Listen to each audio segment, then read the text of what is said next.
Hello, friends. My name is Lee, and I'm one of the pastors here at Church on the Move in Tulsa, Oklahoma, and I'm also one of the leaders of a thing we do here called Brotherhood. You know, Brotherhood is a movement of men trying to become better and stronger at the categories that matter most in a man's life. And one of the things we do is a monthly breakfast where we hear an encouraging and an inspiring message from business leaders, from leaders in the church, from men who have come back from failure, men who have overcome addiction.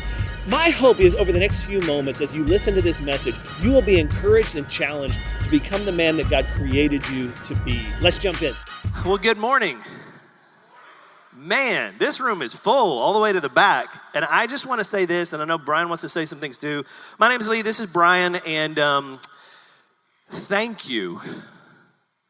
We are honored. We do not take for granted that you get up early on a Friday morning. I'm sure you've got a full day of work ahead of you.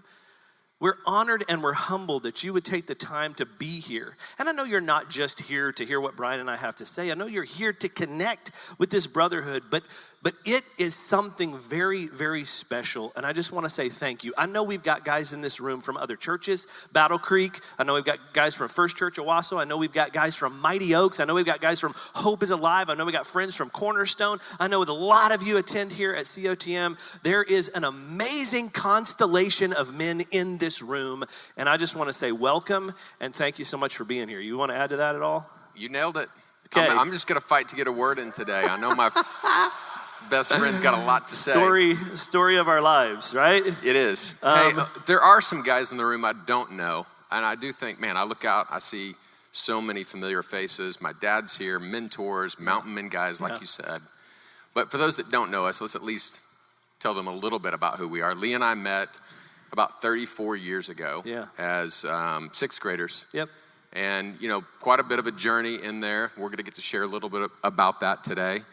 But really what we do right now is we have a nonprofit that takes guys to the mountains. It's a discipleship journey called Mountain Men. There's many of you guys in the room. We work together at Church on the Move in different roles, but get to pastor here. It's just, man, it's the highlight of our lives. But we've had kind of a journey to get here. Lee's been in ministry his whole career. For me, I had a different route. I've attended this church for 20 plus years, but worked in oil and gas and just recently came on the team a couple years ago. And man, it's just been, what a ride it's been when I think about 34 years of friendship. It has. It's been ministry the last several years, but it's been doing life together for over 3 decades. And just so you guys know, kind of we're ordinary, regular guys. We were thinking through, just as we were putting this together, just some stories, just some things that we've been through. We've been through some crazy stuff as friends, and maybe you have memories like that too, but just a couple. We could tell a lot, but just a couple to kind of let you know what our childhood looked like. I remember Brian and I, we were in juniors in high school, and we were going to go to a recruiting banquet for the Bible college that I ended up attending, Ozark Christian College. They came to Tulsa, and they were going to get a lot of high school guys that were about to be seniors, girls that were about to be seniors, and do a little banquet and recruit for the school. And we got all dressed up for this. And the reason we got all dressed up, because it was a really fancy banquet. They held it at Ryan's Steakhouse and Buffet. You know, it was a pretty special event. And before we left... I just celebrated my 16th birthday there with you and some friends. That's right. One of our favorite places, because we could eat anything we wanted. But before we left, some of us, from the other kids from our youth group were going to go, and we had this little soft, like, soccer ball, this, like, kid's ball that had come out of the nursery or something, and we were kind of kicking it around and throwing it around, and somebody threw it really high in the air, and I got this really cool idea, because there were some girls there, and I'm a soccer player. I got this cool idea. I'm gonna step up to that ball that's in the air, and I'm gonna jump up, and I'm gonna head that to Brian. The problem was, Brian got that exact same idea to impress those girls. And when I went up to head it, not even noticing where he was, we just knocked heads together like a couple of pool balls. It's just like, right? All of a sudden, blood is gushing out of my face and blood is gushing out of Brian's face. We missed the banquet completely. We both spent the evening in the emergency room, 5 or 6 stitches in Brian's forehead, 8 or 9 stitches in my eye. And that was kind of some stuff that we did. You know, it reminds me of one of our first, this was way before Mountain Men. We're probably juniors in high school. Way before. We're going to Colorado for a week-long kind of outdoor experience with our youth pastor, and it's a co-ed trip. And we've done a couple of these before, into Arkansas, into Colorado, and boy, we find ourselves, man, a couple days in the backcountry. We're on the Rainbow Trail in the Rockies, and there's this amazing mountain stream. And I take a shower like 2 or 3 times a day and did in high school too. And there's this little kind of trickle of a waterfall behind, some huge trees, aspen tree. I mean, it's absolutely gorgeous. Yeah. And so we're kind of broken off from our group. It's Lee and I and maybe 2 other buddies. Yeah. And, it's snow melt. It's pretty cold. But I decide, man, what a great idea to take a shower. So I strip down, start kind of dipping my head slowly in the water, thinking, okay, I'm kind of catching my breath now. I'm going to get cleaned up here.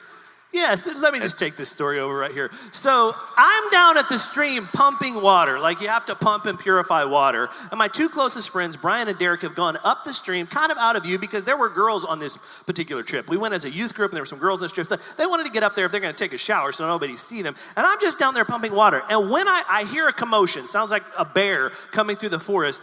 And I look up and there is Brian and my other closest friend with their clothes and their boots in their hands, buck naked, running down the stream, screaming and swinging their clothes because when they got into the waterfall, they realized right up under the waterfall was a giant beehive. And so it's like that scene in Tommy Boy, bees, right? Death from above, right? And so here they come, and you can imagine the shocked, stunned feeling that I had seeing my 2 closest friends in all of their glory, running down the stream, screaming. There's lots of memories like that. In fact, Jeffrey, I brought some pictures I thought you guys might appreciate. That's a lot of hair. Yeah. Yeah. We did a lot of shopping at Bell's and Rimberg's. Yes, we did. Apparently. And I love that Cosby sweater you had. Jeffrey, you can just kind of scroll through those. We got one more story that we want to tell. That was back when you had like a bottle a month habit of Drakkar. Drakkar Noir, yeah. This was on a mountain trip right here with some pretty sweet pink shorts. We shopped at the Army ROTC a lot, We did. We shopped at Army Navy Surplus. That is a fish, actually. Brian, did you catch that fish? Like with your hand or something? That had to have been yours. No, I think that was definitely your fish. That's a sweet goatee. Is that what you said, Whit? Yeah, the chain is awesome, too. Lee wore a chain until he was 40. I may have one on now. Who knows? We clearly were fashion forward. I mean, we're setting trends in most of these pictures. For sure, I agree. One more story that we wanted to share before we kind of jump into this is a story that some of you have heard. I shared a couple years ago that for kind of a 40th birthday, really special deal, Brian and I got to go and climb Mount Rainier in Washington State. And it was kind of the bucket list trip. It was the hardest mountain we've ever climbed. Just an amazing mountain to climb. And I got to share in the service, like all this interesting stuff about that trip. Like we got there and we found out we were on the girls team. There was only one other guy and it was all girls and our guide was a girl. And there were a lot of great things that happened on that trip. But a story that I couldn't share in the service that I think you guys would appreciate is, we were close to the top, and Claire was on our rope team, and she had been struggling, and we really didn't know if we were going to make it to the top. Yeah, and it's the weather. Imagine a tornado, kind of or pre-tornadic conditions here in Oklahoma. That's what we're experiencing on the side of this mountain, probably an hour from the top. Yeah. And what Lee and I weren't saying to each other because the wind was blowing so hard. We were this close to each other, just yelling at each other, asking each other to repeat what we were saying, is I've really got to pee. Yeah. And it's to the emergency level. But when you're on a rope team that high on the mountain, you can't leave it. When we say rope team, there's 4 of us roped together. We're this far apart. And if you step one step further than that apart, the rope's getting tight. Yeah. And we're pulling one of our girls up the mountain at this point. I'm pretty mad, honestly. We got a 20-year-old something girl on one side and our guide, Gloria, on the other side. 3 sets of gloves on, multiple layers on. I'm thinking about peeing myself. Yeah. No one would have cared. Honestly, at that point, I was kind of hoping she was going to quit because I was pretty much done. Yeah, so was I. But thank God we were able to make it to the summit. And when we got up there, it was freezing and the wind was blowing like crazy. And it's kind of a bowl up there because it was a tornado. It was a volcano. And so there's a crater bowl up there. And so we kind of huddled against one of the walls of the crater. So imagine coming up these steps. We're at the top of Rainier. You can't see anything. No. It's like sleeting in our face. Yes. I mean, the ocean's just right over there. Yeah. We're thinking it's going to be this epic view. We can't see anything. We're above some of the clouds. We're in some of the clouds. And we truly just go around the corner, and there's kind of this ice wall that kind of comes back over our heads. And That's right. it took 3 minutes to get the gloves off and the clothes off. We're still roped up. You can't unrope from each other until we get back down off the mountain. So we've got our guide and the girl, and we're in a race to see if we can get our clothes off. And I mean, I'm kind of starting to pee myself. I can't get it off quick enough. That happens after And we 40. didn't really think about what was gonna, I'm not there yet. I can't make it to the night anymore. He's older than I am, so. That's all right, I am. So we're standing here, I mean, a couple feet from each other, and we're not really probably thinking this about close. the physics of what's getting ready to happen. No. It was really windy, you guys. The wall was doing this. What it was came some out indicator. as a trickle came back as a storm front, really. And began to freeze on our beard and our glasses and our jackets. I was a little dehydrated. The salt, I do think helped on the descent. It really did. It was the electrolytes. So for the next 2 hours, Yeah. I can't see out of my goggles because Lee's pee is all over. on them. Yeah. And the girls we're with, they're just taking it all in. They're just watching. Just laughing, They're just enjoying watching the it. spray. It's like the surf just coming up over our heads in a But once deep you yellow. start, after 6 hours of holding it on top of Once the you start, you can't stop. 14,000 It foot stings. peak, yeah. Right. So many stories. And I hope that you have friends in your life that you've got stories like that with, just doing life together. See, what Brian and I want to talk about today is something that has meant more to us than almost anything else in our life. It really has. Because this thing that we're going to talk about, it's helped us get through some of the biggest difficulties and challenges and even tragedies of our life, and not just get through them, but to be able to move through them and be stronger on the other side, to be healed, to not carry a bunch of baggage like we are all tempted to do from the challenges and difficulties and tragedies of our life. But that's not all. If that's all that we were going to talk about, that'd still be a good thing. But this thing that we're talking about also does something else. It has helped us experience incredible victories and successes and fruitfulness in our life. And we were thinking about that word fruitfulness. It's like, man, that sounds kind of like a churchy word. Maybe we shouldn't use the word fruitfulness with this group of guys. But the more we thought about it, it's like, maybe we need as guys to understand what that word means. Psalm, the very first chapter, talks about a tree that's planted close to a water source. And what does that tree do? What is it made to do? It's made to produce a lot of fruit. And in our lives, this thing that we're talking about today, it has helped us produce fruit, live out our purpose, and be fruitful, not just for ourselves, but for the people in our lives. And so here's what we're going to talk about. We're going to talk about what this thing is called right here. We're going to talk about brotherhood. Talk about brotherhood.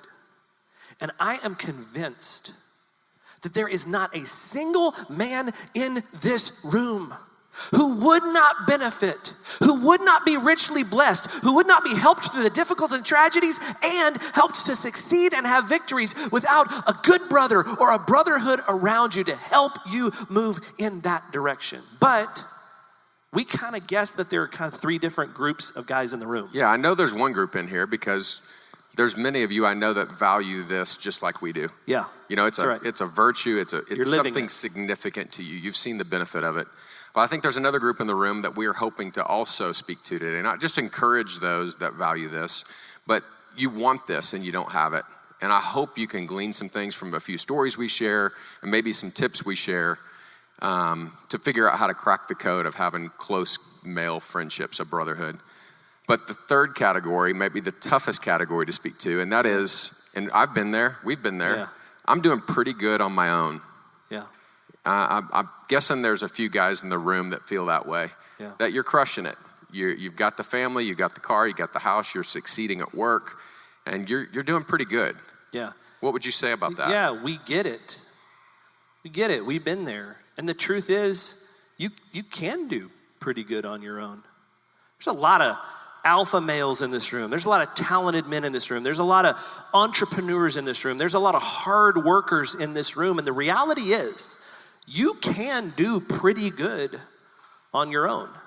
And when you start thinking about brotherhood, kind of what Brian and I are talking about, you go, man, that sounds like a commitment. It sounds like I'm gonna have to get messy into the lives of other people. And you kind of just go, man, I think I'd just rather be pretty good on my own. But here's what we want to lay in front of you. Maybe if you remember nothing else, remember this. One of the dangerous places for you to be in your life, one of the worst places that you can be, is pretty good on your own. It's one of the worst places that you can be. You know how I know that? Because when God created the universe, he just kept saying, this is good, and this is good, and this is good. And then he made man, and he said, this is good. But then the very first thing he said, wait, this is not good. He said, it's not good for a man to do life on his own. It's not good for you to go it alone. And the best you'll ever be in that scenario is pretty good. Now, if you've spent any time with me, you know that one of my favorite passages of Scripture is Ecclesiastes, the 4th chapter.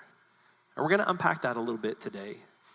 But it's important for us to understand from this guy Solomon, who was considered one of the wisest men that ever walked the planet.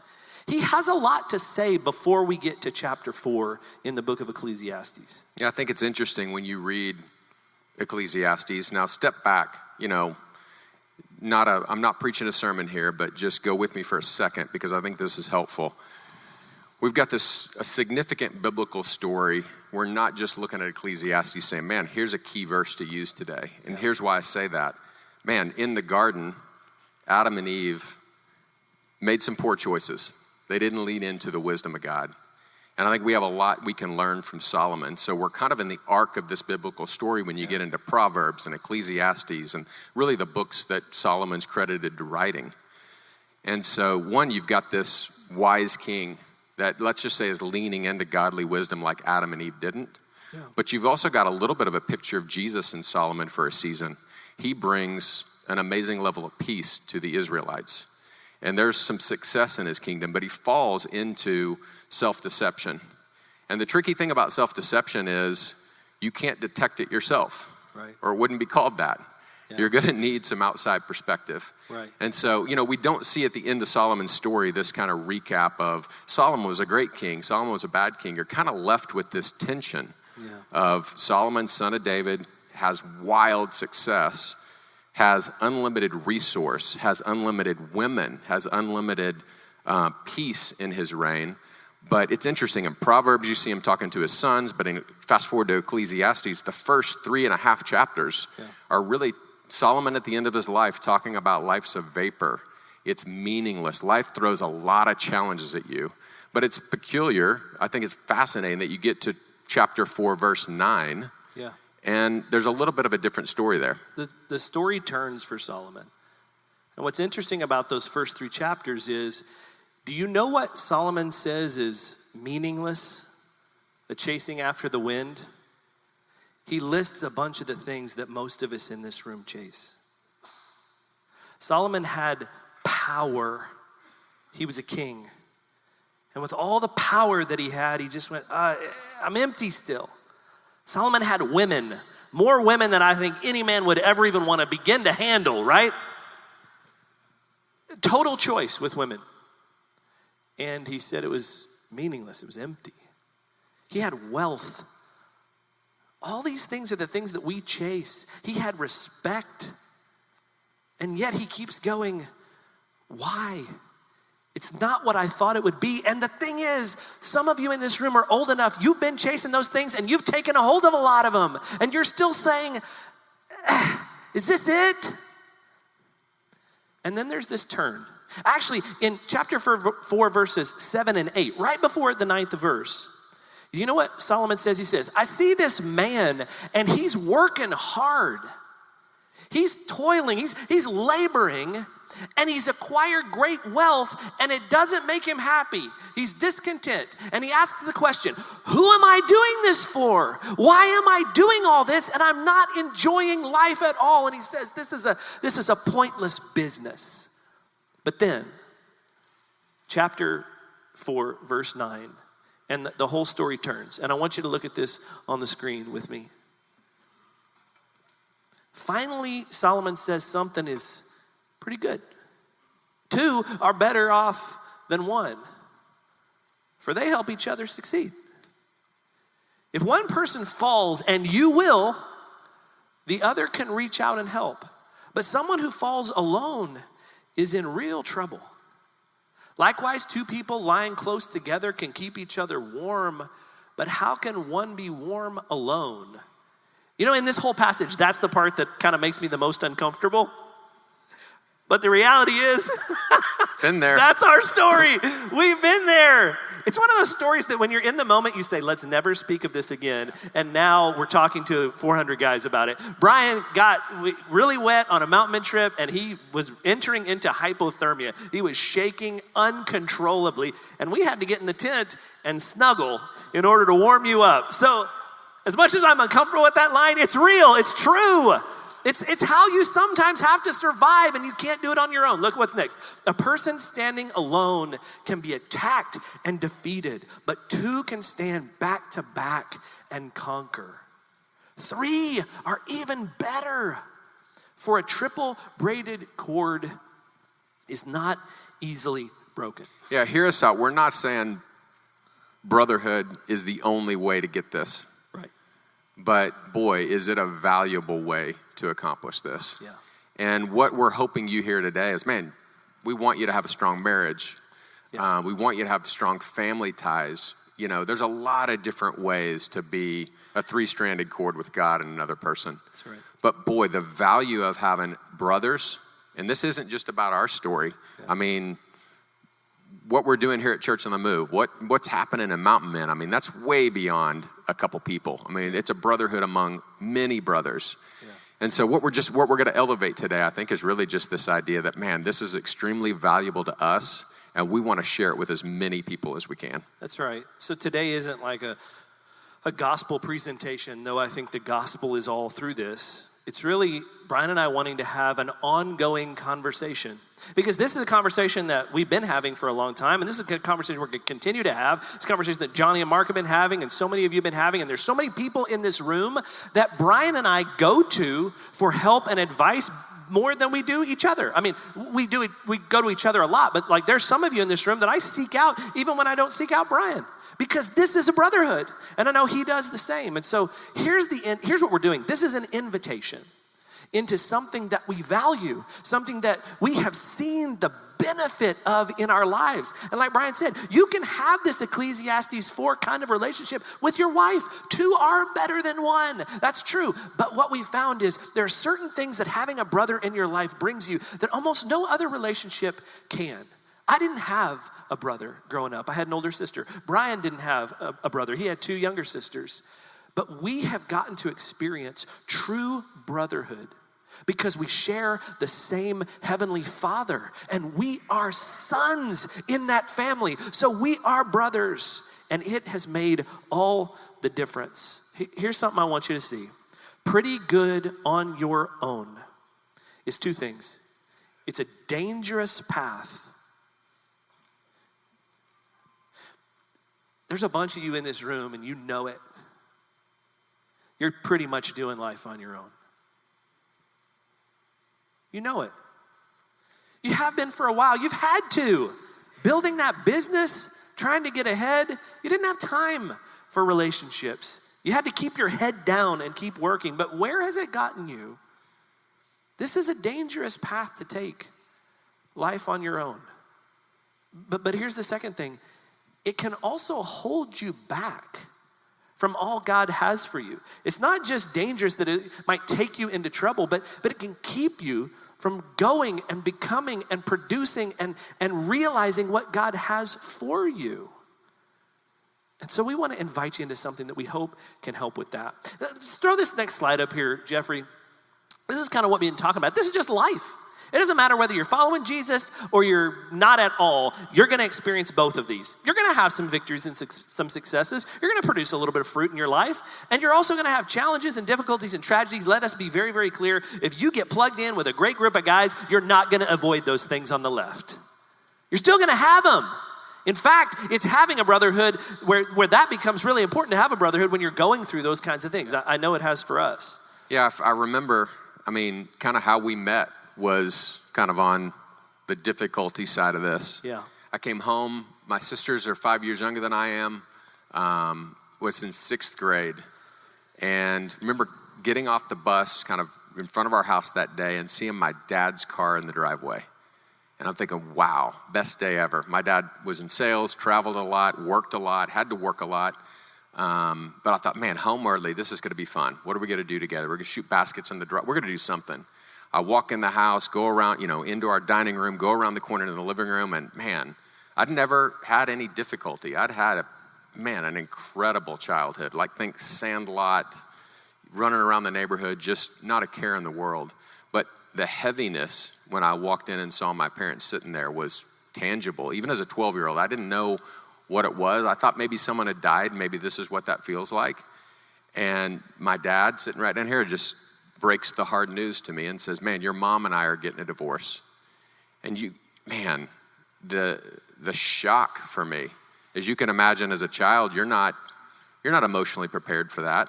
You don't even know what that really means. I knew one family that we were relatively close with. They were next door neighbors that had a divorce. The kids were weird. The dad was never around. You just you connect with what you know. And, I think as a dad, what my dad was going through, as a son, what I was going through, it was heavy. It was hard. It was uncharted territory for the both of us. And it cost a lot for us. My mom had to start working full time. My dad got an apartment. We weren't wealthy. I don't even know if we were maybe lower middle class. Money wasn't a value to a 12-year-old, but I find my dad in an apartment. We're still living in the house. Mom ultimately has to sell the house, gets remarried a couple times. But what happened in that first week or two after the divorce was we weren't really comfortable or even that welcomed at the small church we were at anymore. And so we find our way to another church in West Tulsa, Osage Hills Christian Church. And it happens to be Lee's dad's church. Walk in to a classroom of maybe 5 students in there that are roughly my age, maybe 5th and 6th grade class probably. And from week one, from day one, I'm not thinking I need any help. I'm just starting to connect the dots that, man, I got to be more responsible at home. I'm, starting to figure out, man, my mom's not going to be home until 6 o'clock at night. I got to take care of my sisters. So starting to take on some responsibility, maybe even becoming a man before I knew what that even was. But what I didn't realize is the value of friendship. Lee, much like he is with so many of you, he just kind of gets his claws in you. He just asks questions. He just cares. He just reaches out. It's just who he is. And it wasn't, maybe 2, 3, 4 weeks before, and we were Sunday morning, Sunday night, Wednesday night church attenders, before I had a real friend. And I'd had many friends in my life, but it was something different. And where we found ourselves the next few years was dozens of conversations after playing pickup basketball at Ziegler Park, of sitting there until 10, 11, 12 o'clock at night with Lee just asking questions. How you doing? How does that make you feel? What do you think about that? He wasn't a counselor. He was just a friend that cared. I think, man, some of my fondest memories, I wasn't thinking, I honestly kind of hated it at the time. I thought, great, we're going to sit here and Lee's going to start asking me questions again. But I had a trampoline, and we bounced around. My mom got married a couple more times, so lived at a few different houses. But anytime Lee would come over and stay the night, or eventually we started getting our driver's license and stay, we would go lay out on the trampoline at night. Sometimes we'd sleep out there. And those were deep conversations about life, about what I was thinking about. And I look back on those times and think, man, that was invaluable. That straightened some thoughts, some issues. It let go of some weights that I was carrying. My dad was still there for me. We have a great relationship. Got to see him all the time. He ended up moving in our neighborhood. I had other men at our church that stepped up. Your dad was like a second dad to me. But there was something so precious when I look back about that time together and about you investing into our relationship. Yeah, and I think what was true then is actually still true now. And that is, I didn't know what to say. I was trying to figure out what I would feel like if I was going through what Brian was going through. And I was dumbfounded. I found that I could see Brian was hurting, and I understood why, but I didn't know how to make it better. And so what Brian doesn't realize is I wasn't just like somebody who was comfortable with that situation. I was brokenhearted for my friend. And so we would just lay on the trampoline and watch for shooting stars and talk about life. It's the same thing that's true now in a brotherhood. You don't have to have the answers. You don't have to have the right advice. You just have to walk with somebody, whether they're going through a victory or whether they're going through a challenge. That's what brotherhood is. And I got to do that for Brian, and I'm so thankful I did when we were 12 and 13 and 14 and 15 years old. But 20 years later, we would reverse roles. Actually, this past Monday, Labor Day Monday, 13 years has passed since my life fell apart, blew up. And I'm not going to tell my whole story. Most of you know it, but I was a pastor. I had an affair, and it all blew up on Labor Day 2009. And my life was over. Like everything I had built, everything that I cared about just was in ashes around me. And when Shannon, my wife, took our two boys who were crying and scared and jumped in the van and peeled out of the parking or the driveway, I went up into our living room and I sat down on the couch and I looked at the floor and I just said, how in the world did I get here? What have I done? And I picked the phone up and I made 2 phone calls. One was to my dad and the other was to Brian. It's hard to tell your friend who loves you and who respects you, hey, I've ruined my life. I've done the unthinkable as a pastor. But you know what Brian did? Brian and I had not been as close through that season. We were building careers and starting families and living halfway across the country. But though it was a great inconvenience to him, he jumped in his truck and he drove all the way to Omaha. And I remember sitting in the cab of his truck in the driveway of my house,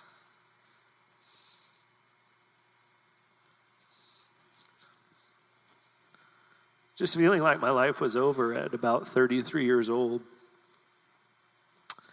And Brian didn't have any answers, and he certainly couldn't fix what was about to go down in my life over the next 3.5 years, but he said, I'll go through it with you. And he did.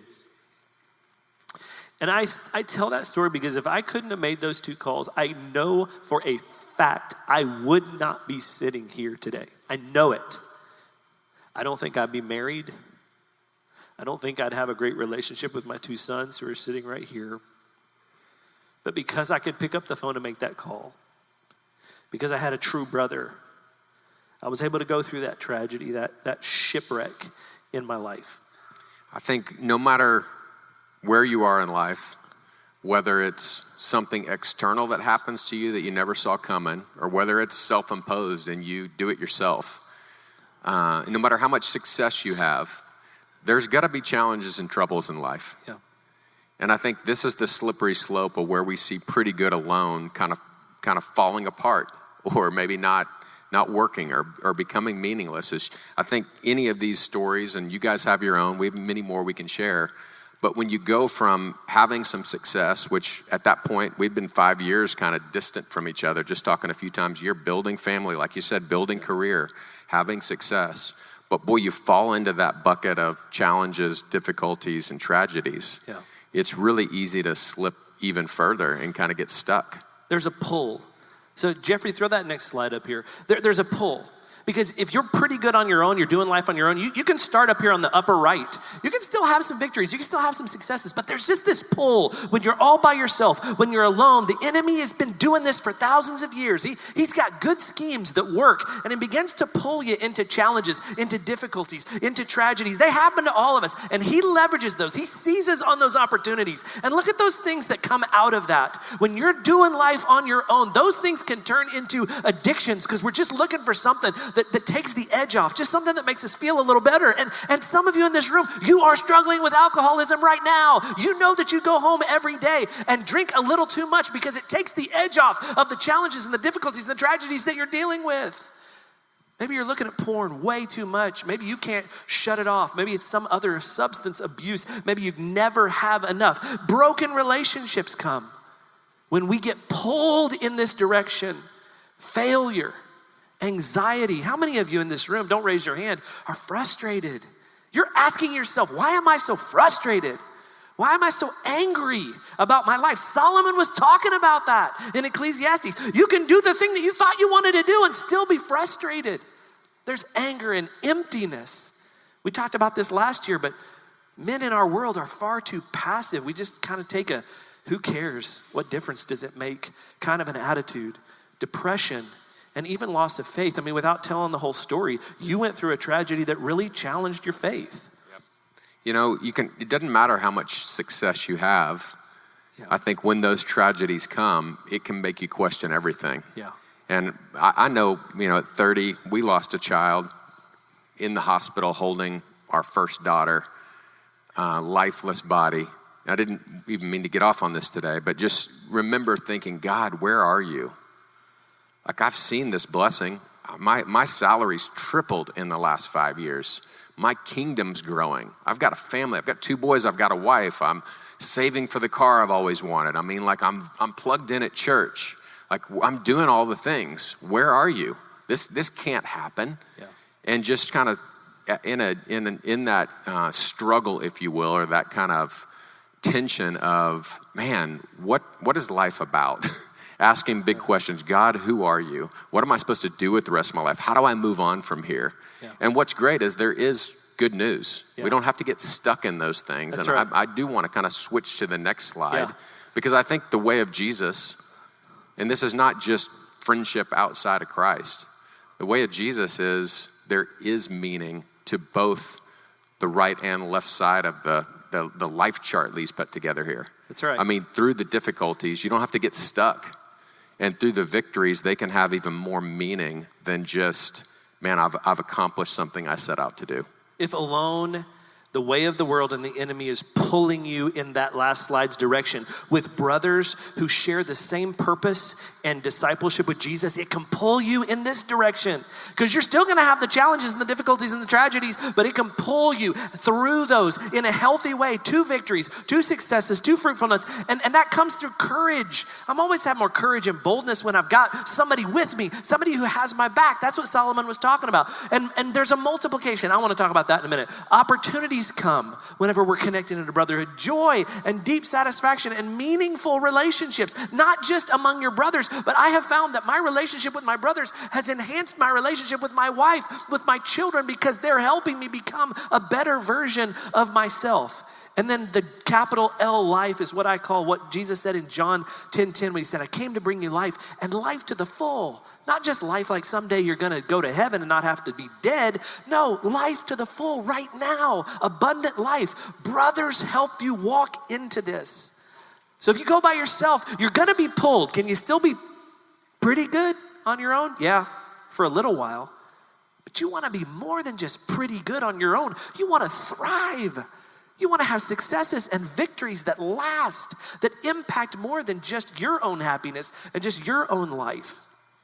Yeah, I think I want to spend the rest of our time talking about how. And I'm not trying to do a hard shift here, but man, I think this room gets it. You wouldn't be up at 6 o'clock in the morning driving here if there wasn't a part of you that wanted, a deeper brotherhood, or you're not leaning into the brotherhood you have. Yeah. But we did ask some friends in the room some questions. Yeah. Man, what questions do you have of Lee and I? And some of these questions have come up over the years just here, pastoring people struggling in some of life's most difficult situations, or even through Mountain Men. That's right. So here's the first one. We're just going to run through these practically, and then we'll be done. Because what do you do with this? You're sitting there going, I love that. I wish I had a friendship like that. I wish I had brothers like that. What do I do? How do I do it? Here's one of the questions we got. I've tried groups like this before. Some of you have. And they just petered out. There was no chemistry. The guys that you tried to connect with were weird. It just didn't work. What if I just can't find a friend that I connect with? That's a real issue. I get it. But what I want to share with you is what I've been telling both of my sons for a very long time. Stop looking for the perfect situation and start just being a good brother. If you want to have good brothers, start by being a good brother. If that's what you're hungry for, then you begin with you. You start it. What would you add to that? Yeah, I think it's so simple that sometimes we overlook it. Yeah. But I think how do I be a good brother? Well, you find someone in this room, someone you work with, someone you go to church with, and you just ask them to breakfast. Yeah. You invite them out to a cup of coffee. I mean, not just our church, but all the churches represented in the room have programmatic things that are easy, open doors for you to walk into and find men at a table at. And so my challenge, I shouldn't even say challenge, the next step for some of you is just, it may be someone at your table today. Yeah. It may be someone in the small group you're in. It's going another level and just being a good friend. And so, there's definitely things that this doesn't look like, and I think we could spend a lot of time unpacking, hey, don't go to someone that keeps turning you down and keep asking them out and pursuing someone. That's just weird. Yeah. But start knocking on doors. And what I mean by that is, ask John, I'm picking on you, John, but what I've done is I've asked Dave Jewett, John Starr, Mark Delaney, Tracy Standridge. There's so many of you in the room, just a cup of coffee. I need some advice. I'm testing the waters to see, does this person have margin? Is there any sort of chemistry? Is there any sort of relationship here, mutual exchange here? That's being a friend. Yes. Even if it hasn't worked in the past, take a small step again. Have the courage and the boldness to take a small step again. That may just mean start attending here at Church on the Move, or the church that you go to, or the church that you like in town. Start attending on a more regular basis. Just put yourself in an environment where you have a chance to meet with people. That's a really simple, easy step. But here's the second question that we got. How do you maintain a real brotherhood when life gets hectic and demanding? And a lot of you feel that. You're like, I had some of those relationships, but man, I got kids and they're in sports and I got my business and I work 70 hours a week. And how do you keep it going? Here's what we want to say. Real brotherhood costs a lot, but it's worth it. It's worth it. Real brotherhood costs a lot, but it's worth the investment. Yeah, it's not always easy, unfortunately. When I left for Omaha that Monday night, my wife Jamie was not happy. Yeah. And I'm not here to rock marriages, and this is not marriage advice. But man, I prayed about it, I thought about it, I knew what I needed to do, and it cost me something. I'll kind of just leave it at that. I didn't come home to, man, you're an amazing husband for responding to your friend in that way. Yeah. I came home to, what are you doing? You left me here with 2 kids for 4 days. I didn't know when you were coming back. And I was like, I'm calling you every day telling you, I don't know when I'm coming back. Yeah. I didn't want to be in Omaha. I mean, I knew what I was going to have to kind of pay for, if you will, back home. But was it worth it? Yeah. And I think the idea, I guess, I want to put in front of you is it can cost you something. Maybe you have to play less golf. Maybe you have to take a day off work. Maybe you have to invest in your marriage more so you have some time you can get away with a friend. Yeah. I know we're all in many different situations, but it is going to cost you something. That's right. And so for some of you, it may be taking a small first step, but there's a lot of you in this room that I'm going to invite you, I'm going to challenge you to make a real commitment. And here's a couple of just easy steps you could take. Get involved with a group.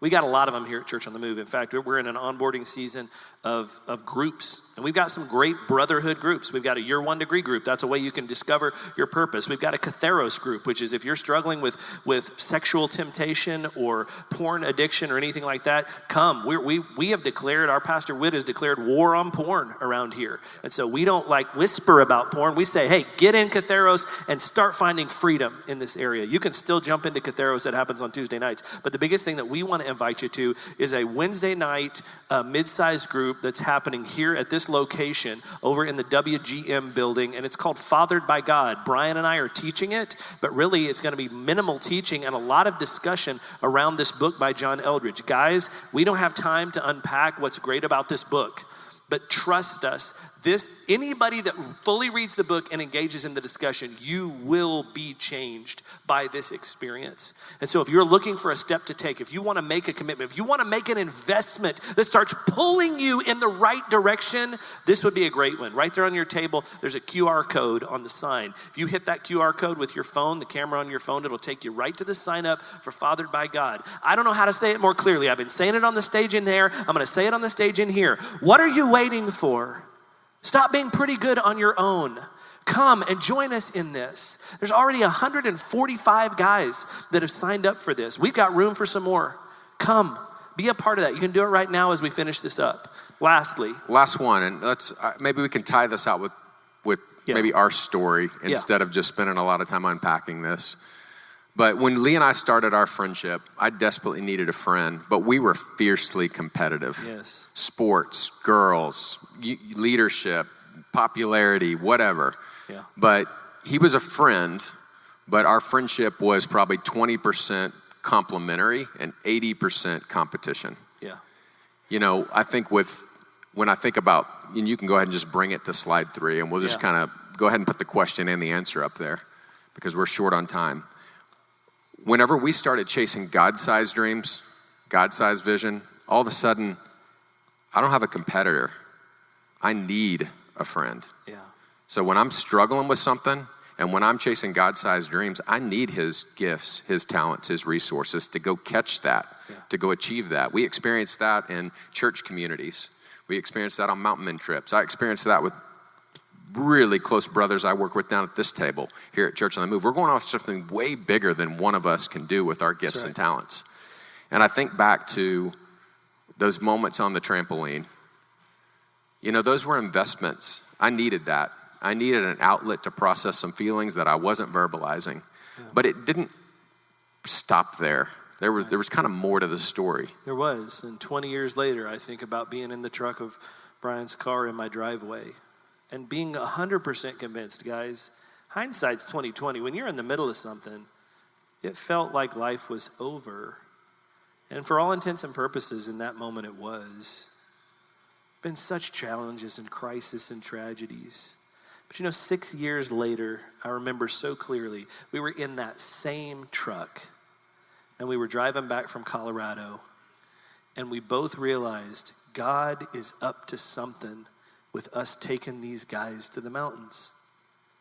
It has changed our lives, and now it's changing other men's lives. And I was in the secular marketplace at the time. I was not in ministry, and I was like, I can't believe God's inviting me back into some kind of ministry. It was a life-changing thing to be in that same truck, the same front seat of that truck where I had known for sure that my life was done. And now God was saying, I want to use you guys for my purposes. I've got a God-sized plan for your life. And this year we took 170 guys on 21 different trips all over Colorado. It's amazing what God has done, and it just keeps growing. Yeah. I also think back to the summer of our junior year. Yeah. We're at Osage Hills Christian Church. 49th Street West. Yeah, I think where Central High School is, middle of nowhere. 2 young bucks sitting there thinking about what does God have in store for us? Marriage, career, what's that look like? Yeah. And for the first time together, really feeling like the Holy Spirit was there with us. Yes. And getting this glimpse of a God-sized dream that I think ties out to Whit inviting us to work at Church on the Move for him, with what's happening with Mountain Men, but maybe even more importantly this, what we heard was, and so many times in our life I never thought, I didn't even know if this was real or going to come true, but what we heard was, you're going to make an impact in this city. We're looking at the Tulsa skyline, specifically in pouring into men.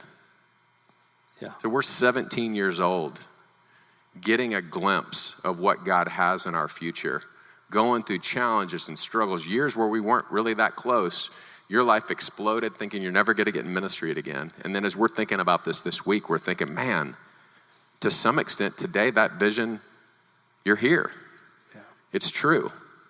But it's not something that would have happened if I would have stayed in that 5 or 6 years of life where I was just doing pretty good alone. Yeah. Yeah. He who begins a good work in you is faithful to complete it. So here's our practical step from this one. Maybe it's time to have a big God-sized dream again. A dream that you cannot accomplish if you're just pretty good on your own. You're going to have to leverage the strengths of other people. In fact, just quit being competitive with the guys around you. Quit being envious. Quit being insecure because they're just better at you than some things. You need their strength. Here's the thing, once I realized that all these dudes in my life, I don't have to be strong in the areas where they're an expert because I got them. I can call them. I need your help in this area. They say, let me help you. That's the advantage of a brotherhood. I'm a Superman because I've got all these guys that will help me with their greatest strength. And I want to offer that too. I'm with you. You got all these guys. But stupidly, we as men, we're envious, we're competitive. We say, I hate that he's so good at that, and I'm not good at it. I don't even want to be around him when he's like that. Don't do that. That's stupid. You got to have a dream that's big enough that you say, I got to have that strength. You got to go with me. Help me get where God is taking me. Guys, what we want to do to finish is just pray over you. We want to pray over you that if you're doing life alone, you'd have the courage to take the step, to get into community of brotherhood, to find somebody. I'm going to pray for you that God brings somebody into your life, that you find somebody in your life, okay? Can we just bow our heads together? Heavenly Father, thank you so much for these men. And I just pray, I know there are some of them that are experiencing that downward pull of doing life alone. That's not what this is about. Father, I pray that you would bring someone in their life. Maybe it's somebody right there at their table. Maybe it's somebody that they used to be close to and just life has happened and they've gotten disconnected. God, I pray that you would show them who they need to go to. What are the doors they need to knock on? What are the texts that they need to send, God? And give them the courage to step into community. God, you are a God of community. You are a Trinity. You called a people Israel. You built a church. You call us your family. And so lead us, God. And then do with us as a brotherhood what you would do. We love you, Jesus, and we pray these things in your name. Amen.